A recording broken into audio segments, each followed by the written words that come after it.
सो ये एक again question हमारा इक्विलिब्रियम का है, जिसमें find the contact force between ground and 7 kg block है शोन इन द फिगर। सो ये एक हमारा 4 kg का ब्लॉक है, ये हमारा एक 7 kg का ब्लॉक है, और इन दोनों के बीच में जो नॉर्मल रिएक्शन है, कॉन्टैक्ट फोर्स क्या होता है, नॉर्मल रिएक्शन, वो चीज़ हमें फाइंड करना है। मैं इस क्वेश्चन को सॉल्व करने जा रहा हूँ, एंड मैं ये चाहता हूँ कि आप ये सॉल्यूशन ना देखें, आप समझे कि मुझे कितना आता है इस चैप्टर से और मैं कैसे सॉल्व कर रहा हूँ। दिस इज़ इम्पॉर्टेंट कि आपने इस चैप्टर से क्या सीखा, क्या इससे कोई अलग चीज़ लग रहा है जो आपने नहीं पढ़ा। नहीं, ऐसा कुछ नहीं होने वाला है, चीज़ें वहीं लगेंगी, बट आप देखो कि चीज़ें कैसे इस्तेमाल होती है, ठीक ना। ये मेन चीज़ होता है फिजिक्स में, चीज़ें इस्तेमाल कैसी होती है, जो मैंने पढ़ा उसको मैं यूज़ कैसे करूँ, ना कि सॉल्यूशन कैसे हो रहा है या सॉल्यूशन कितना ईजी है। दिस इज़ नथिंग, आपको देखना है कि how to solve, what's the steps, what's the approach. First of all दिमाग में ये चीज़ रखना है कि हाँ इक्विलिब्रियम का सवाल है, चलो इक्विलिब्रियम का सवाल है।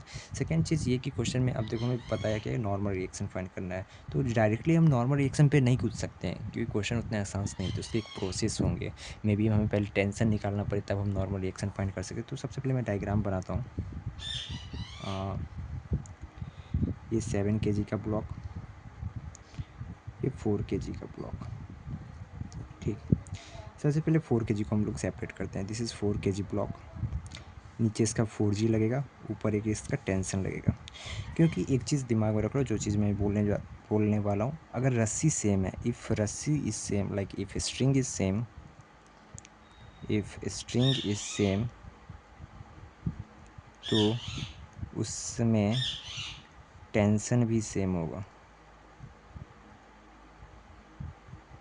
क्योंकि बताता हूँ, सपोज करो ये एक रस्सी है, ठीक, एक रस्सी है, अगर यहाँ पे कुछ टेंशन T1 है और यहाँ पे एक टेंशन T2 है, केस वन लेते हैं, अगर tension T2 greater than tension T1 है, तो बेसिक सी बात है रस्सी टूट जाएगी। पर हम क्वेश्चन में मान के क्या चलते हैं, रस्सी हमारी टूटती नहीं है, इसलिए हर जगह टेंशन सेम होगा, ये चीज़ मान के ही चल रहा है, ठीक। टेंशन विल बी सेम, तो क्योंकि यहाँ पे जो टेंशन होगा, टेंशन T, वही टेंशन यहाँ पे भी होना चाहिए, टेंशन T, ठीक। वो टेंशन यहाँ पे भी होना चाहिए। तो यहाँ से हमारा आ गया T = 4G। अब हम 7 kg का वीडियो बनाते हैं। नीचे 7G, एक ग्राउंड से नॉर्मल रिएक्शन लगेगा, एक ऊपर टेंशन T होगा, टेंशन T होगा ऊपर, तो इसको बैलेंस करते हैं। T + N, दैट इज़ ऊपर वाला = नीचे वाला 7G। T हमारा यहाँ से आ गया 4G + N = 7G, तो N = 3G। So this is the step. क्या इसमें कोई ऐसा चीज़ लगा जो हम लोग नहीं पढ़े थे? नहीं, बट स्टेप्स होते हैं, डायरेक्ट नॉर्मल रिएक्शन पे नहीं कूदना होता है। तो फिगर है, सबसे पहले तो दिमाग में ये करो कि इक्विलिब्रियम की है कि एक्सेलरेटेड। देन अगर इक्विलिब्रियम में है तो हर एक चीज़ को बैलेंस करना है, F वाले Y वाले को, यही चीज़ है, दैट्स ऑल।